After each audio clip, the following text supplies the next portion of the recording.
السلام عليكم ورحمة الله تعالى وبركاته. الحمد لله رب العالمين والصلاة والسلام على سيد المرسلين وعلى آله وأصحابه أجمعين. புகழும் புகழ்ச்சியும் நம்ம எல்லாம் படைத்து பரிபாலித்துக் கொண்டிருக்கக்கூடிய எல்லாம் அல்ல இறைவனுக்கு உரித்தாகட்டுமாக. அவனுடைய திருத்தூதர் நம் ஆரின் தலைவர் அண்ணலம் பெருமான ஸல்லல்லாஹு அலைஹி வஸல்லம் அவர்கள் மீதும் அவர்களின் வழி நடந்த உத்தம சத்திய சஹாபாக்கள், தாபிஈன்கள், தபா தாபிஈன்கள், சுஹதாக்கள், சாலிஹீன்கள், முதலாம் நாள் நோன்பை முடித்து இரண்டாவது தராவீஹையும் முடித்து நாம் இங்கே அல்லாஹ்வினுடைய அருளை பெறுவதற்காக வேண்டி அமர்ந்திருக்கிறோம். நம் அனைவரின் மீதும் அல்லாஹ்வுடைய சாந்தியும் சமாதானம் நிறைவாக உண்டாகட்டுமாக. ஆமீன். கணியத்திற்கும் பெருமதிப்பிற்கும் உரிய அல்லாஹ்வின் நல்லடியார்களே, பெரியவர்களே, சகோதரர்களே, இன்று பக்ரா சூரா முடிக்கப்பட்டு ஆல இம்ரான் சூரா ஆரம்பிக்கப்பட்டிருக்கிறது. இந்த இரண்டு சூறாக்களை பற்றி அருமை நாயகம் ஸல்லல்லாஹு அலைஹி வஸல்லம் சொல்லும்போது, யார் வழமையாக இந்த இரண்டு சூறாக்களை ஓதி வருகிறார்களோ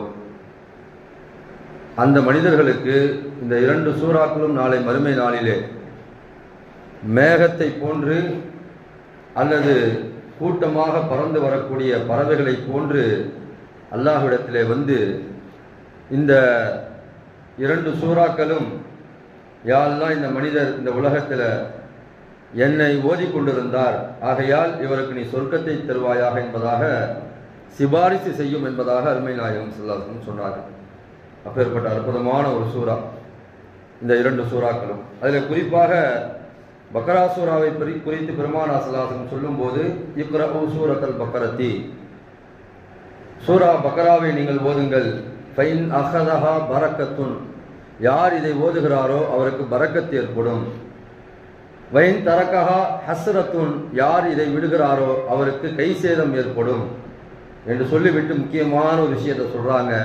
வலா தஸ்ததிஉல் பத்லது, இந்த சூறாவை தொடர்ந்து ஓதி வந்தால் சூனியக்காரர்களுடைய அந்த சூனியம் எடுபடாது என்பதாக அருமை நாயகம் ஸல்லல்லாஹு அலைஹி வஸல்லம் சொல்கிறார். அப்பேற்பட்ட அற்புதமான சூரா பக்ரா சூரா. இந்த சூறாவிலே இன்றைக்கு கிட்டத்தட்ட ஒரு 14 ஆயத்துகளிலே அல்லாஹ் தஆலா தான தர்மங்கள் செய்வதை குறித்து பேசுகிறார். எப்படி சதக்கா செய்ய வேண்டும், யாருக்கு செய்ய வேண்டும், இந்த தான தர்மங்கள் செய்வதனால் நமக்கு என்ன நன்மை கிடைக்கிறது என்பதை குறித்து அல்லாஹ் தஆலா பேசுகிறார். ஏறக்குறைய 14 ஆயத்துக்களை அல்லாஹ் தஆலா தொடர்ந்து பேசுகிறார். முதலாவதாக அல்லாஹ் தஆலா சொல்லும்போது, நீங்கள் இந்த தான தர்மங்களை கொடுக்கும் போது அதை கொடுத்து விட்ட பிறகு சொல்லி காண்பிக்காதீர்கள் என்பதாக அல்லாஹ் தஆலா சொல்லுகிறார். அப்படி நீங்கள் சொல்லி காண்பித்தீர்கள் என்று சொன்னால் உங்களுடைய அமல்கள் எல்லாம் அழிந்து விடும் என்பதாக அல்லாஹ் தஆலா திருமறையிலே சொல்லுகிறார். சில பேர் தான தர்மங்கள் நிறைய செய்வாங்க, சதக்கா செய்வாங்க, எல்லாருக்கும் கொடுப்பாங்க. ஆனால் ஏதாவது ஒரு நேரத்தில் அல்லது அந்த நேரத்திலே என்ன செஞ்சிருவாங்கன்னு சொன்னால், நான் தான் கொடுத்தேன், நான் தான் இதை செஞ்சேன், நான் அன்னைக்கு உனக்கு செய்யலையா என்று ஏதாவது ஒரு நேரத்தில் குத்தி காண்பித்து விடுவார்கள். நல்ல விஷயத்தை செய்கிறாங்க, ஆனால் இது மாதிரியான வார்த்தைகளை சொல்லும் போது அவர்கள் செய்த அந்த தான தர்மங்கள் எல்லாம் அழிந்து விடும் என்பதாக அல்லாஹ் தஆலா சொல்கிறார். யா அய்யுஹல்லதீன ஆமனு லா துப்திலு ஸதகாத்திக்கும் பில் மன்னி வல் அதா, சொல்லி காண்பிப்பதை கொண்டு உங்களுடைய தான தர்மங்களை நீங்கள் அழித்து விடாதீர்கள். இரண்டாவது வல் அதா, நோவினை கொடுப்பது. அதற்கு முஃபஸ்ஸிரீன்கள் சொல்கிறார்கள், திரும்ப திரும்ப அவருக்கு தான தர்மங்கள் கொடுத்து விட்டு, சதக்கா கொடுத்து விட்டு, அவருக்கு எல்லாத்தையும் கொடுத்துட்டு அவருக்கு நீங்கள் நோவினை கொடுக்கக்கூடிய வார்த்தைகளை கொண்டோ அல்லது திரும்ப திரும்ப சொல்லி காண்பிப்பதை கொண்டோ அல்லது இவெல்லாம் என்ன வச்சுதான் வந்தான் வளர்ந்தான் என்பதாக இது மாதிரியான வார்த்தைகளை நீங்கள் சொல்வதை விட கவுலும் மாரூஃபுன், பேசாம என்னால முடியாதுங்க, என்னால செய்ய முடியாதுங்க அப்படின்னு நீங்க சொல்லிடலாம் என்பதாக அல்லாஹ் திருமறையில் சொல்லி காட்டுகிறார். கொடுத்துட்டு இப்படி சொல்லி காண்பித்து உங்களுடைய அமல்களை நீங்கள் அழித்துக் கொள்வதை விட, யாராவது உங்களிடத்தில் கேட்டார்கள் என்று சொன்னால், என்னால முடியாதுங்க என்ன அந்த அழகான வார்த்தையோடு நீங்கள் நிறுத்தி விடுங்கள், ஏன் இப்படி கொடுத்துட்டு நீங்க சொல்லி காண்பிக்கிறீர்கள் என்பதாக அல்லாஹ் தஆலா சொல்கிறார். ஆகையால் இது மாதிரியாக ஒரு மனிதர் கொடுத்து விட்டு சொல்லி காண்பித்தார் என்று சொன்னால் அவருக்கு உதாரணத்தை அல்லாஹ் தஆலா சொல்கிறான், வழுக்கை பாறையை போன்று என்று அல்லாஹ் சொல்கிறான். ஒரு வழுக்க பாறை இருக்குது, அதுல கொஞ்சோன்னு மண்ணு படிந்து இருக்குது, அதுல பெரும் மழை பெய்கிறது, அந்த பெரும் மலை அந்த மண்ணை எப்படி அடித்து சென்று விடுமோ அது மாதிரி இவர் செஞ்ச நன்மைகள் எல்லாம் எவ்வளவு பெருசா இருந்தாலும் இந்த சொல்லி காண்பிப்பதன் மூலமாக அது அழிந்து விடும் என்பதாக அல்லாஹ் சொல்கிறார். அப்படி என்றால் எப்படி கொடுக்க வேண்டும் என்று சொன்னால், அல்லாஹ்வுடைய திருப்பொருத்தத்தை நாடி எந்த விதமான விஷயத்தையும் சொல்லி காண்பிக்காமல் நீங்கள் கொடுக்க வேண்டும் என்பதாக அல்லாஹ் பேசுகிறார். அப்படி கொடுத்தால் அது எவ்வளவு பெரிய ஒரு பரக்கத்தை அவருக்கு தரும் சொன்னா, அதையும் அல்லாஹ்தாலா உதாரண உவமையோடு சொல்லுகிறான். ஒரு பெரும் மேடான ஒரு இடத்துல ஒரு தோட்டத்தை அவர் வச்சிருக்கிறாரு. அங்க பெரும் மழை பெய்தாலும் என்ன செய்யும், அந்த தோட்டத்துல செடிகள் முளைக்கும், காய்கள் முளைக்கும், கனிகள் அங்க கனிகள் வளரும். அங்க பொடி மழை பெய்தாலும் அந்த இடத்துல வளரும் என்று சொன்னால் அவர் செய்திருக்கக்கூடிய நன்மை அப்படிப்பட்டது. அல்லாஹ்வுடைய திருப்பொருத்தத்துக்காக வேண்டி அவர் தான தர்மங்களை செய்திருக்கிறார். ஆகையால் அவர் செய்திருக்கக்கூடிய அமல் சின்னதாக இருந்தாலும் அதற்கு பெரிய நன்மைகள். இதற்கு மேல் உள்ள ஆயத்தில் அல்லாஹ் அப்படியே சொல்லுகிறான், இந்த அல்லாஹ்வுடைய பாதையில ஒருத்தர் இந்த தான தர்மம் செய்யும் போது அல்லாஹ்தாலா 700 மடங்கு நன்மை தருகிறார். அதுக்கு அல்லாஹ்தாலா ஊமையை சொல்லும் போது, பூமியில நீங்க ஒரு வித்தை போடுறீங்க, அந்த வித்து போட்டு அது 7 கதிர்கள் வருகிறது. அந்த 7 கதிர்கள் ஒவ்வொரு கதிர்களையும் 100 வித்துகள் இருக்கிறது. எவ்வளவு ஆகுதுங்க? ஒரு வித்து போடுறாரு, 7 கதிர்கள் வருது, ஒவ்வொரு கதிரிலையும் 100 வித்து இருக்கு.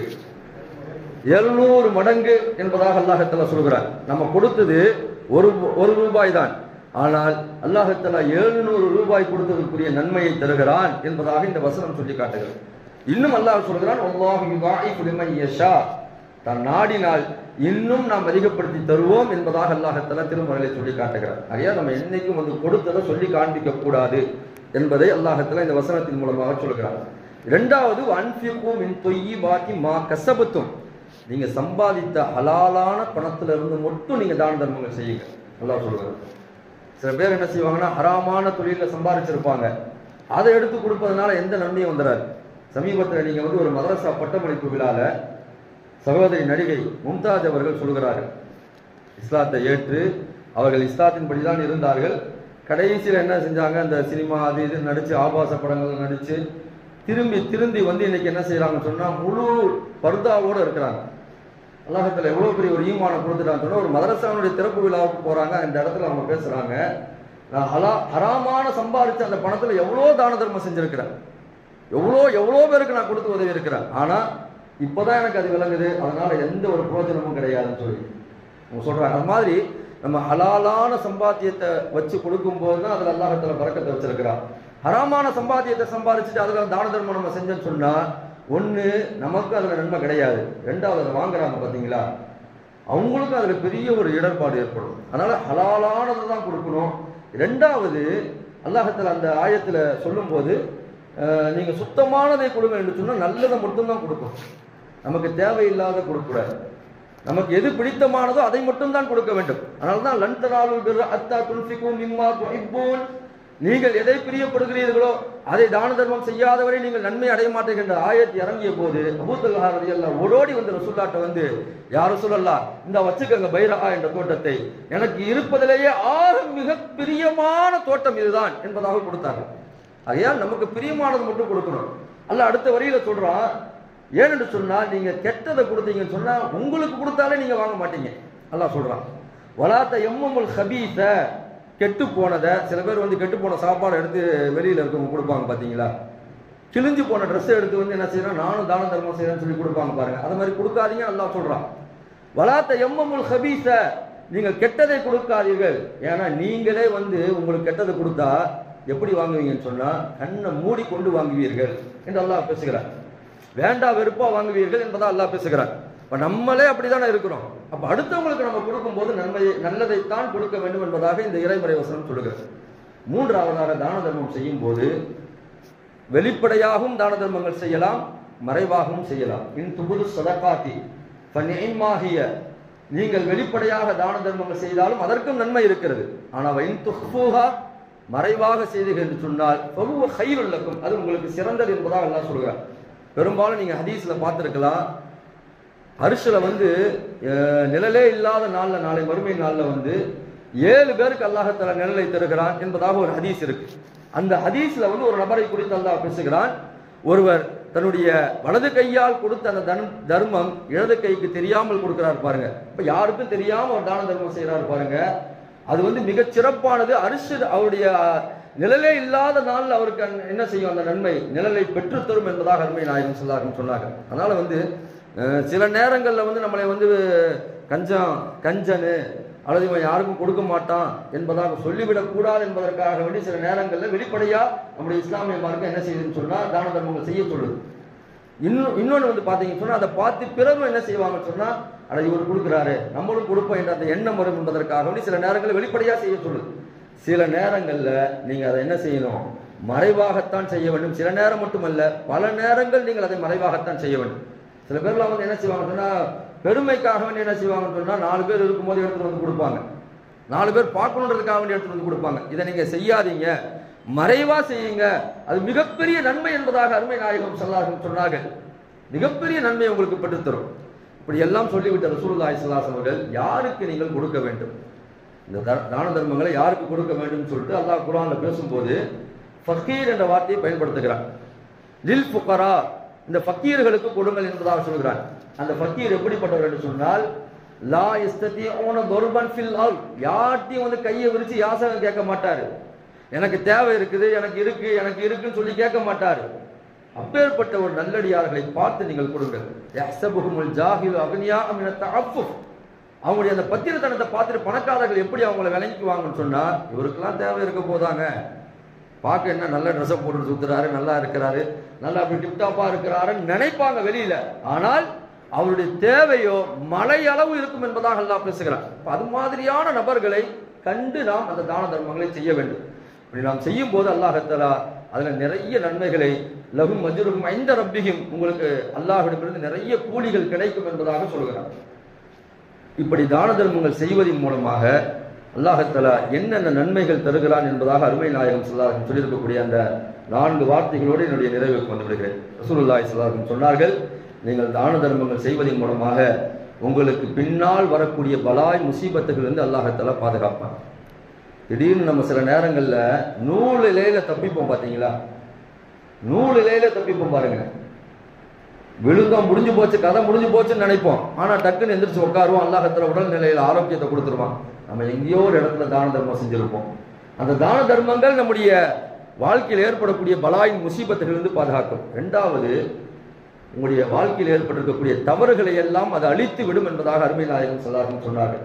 எப்படி வந்து நெருப்பை வந்து விறகு வந்து அழித்து விடுகிறதோ அது மாதிரி இந்த தான தர்மங்கள் வந்து என்ன செஞ்சிடும் சொன்னால் உங்களுடைய பாவங்களை அழித்து விடும் என்பதாக ரசூலுல்லாஹி ஸல்லல்லாஹு அலைஹி வஸல்லம் சொல்லியிருக்கிறார். 3வது, அல்லாஹ்வுடைய கோபத்தை இது போக்கிவிடும். நம்ம தான தர்மங்கள் செய்யும் போது நம்ம இடத்துல அல்லாஹ் ஏதாவது ஒரு கோபமான விஷயத்தை நம்ம செஞ்சிருந்தோம்னு சொன்னா தான தர்மங்கள் செய்ய செய்ய செய்ய அல்லாஹ் தஆலாவுடைய கோபங்கள் எல்லாம் அழிந்து அல்லாஹ் தஆலா நம்ம மீது ரஹ்மத் செய்ய ஆரம்பித்து விடுவான். 4வது தான் மிக முக்கியமான விஷயம். ரசூலுல்லாஹி ஸல்லல்லாஹு அலைஹி வஸல்லம் சொல்கிறார்கள், கெட்ட மௌத்திலிருந்து அல்லாஹ் உங்களை பாதுகாப்பான். துர்மரணங்களிலிருந்து அல்லாஹ் தஆலா இந்த தான தர்மங்களின் மூலமாக பாதுகாப்பான். நம்ம நினைச்சு பார்க்காத மௌத்துகளை எல்லாம் இன்னைக்கு நம்ம பார்க்கிறோம். கொடுமையான நோய்கள் வருகிறது, மோசமான ஆக்சிடென்ட்டுகள் இன்னைக்கு ஏற்படுகிறது, உடலே கிடைக்காத நெருப்பெல்லாம் பற்றி இன்னைக்கு என்ன செய்யறாங்க, எத்தனையோ பேர் இறந்து விடுகிறார்கள். இதெல்லாம் துர்மரணங்கள். இதிலிருந்து அல்லாஹ் தஆலா உங்களை பாதுகாப்பான் என்பதாக அருமை நாயகம் ஸல்லல்லாஹு அலைஹி வஸல்லம் சொல்லியிருக்கிறார்கள். அதோடு மட்டும் இல்லாமல் ரசூலுல்லாஹ் இந்த ரமலானுடைய காலங்களில் அதிகமாக வாரி வழங்கக்கூடிய வள்ளலாக மாறிவிடுவார்கள் என்பதாக ஹதீஸிலே பார்க்கிறோம். இந்த ரமலானுடைய காலங்களில் தேவையுடையவர்களை அறிந்து நாம் தான தர்மங்களை செய்வோம்.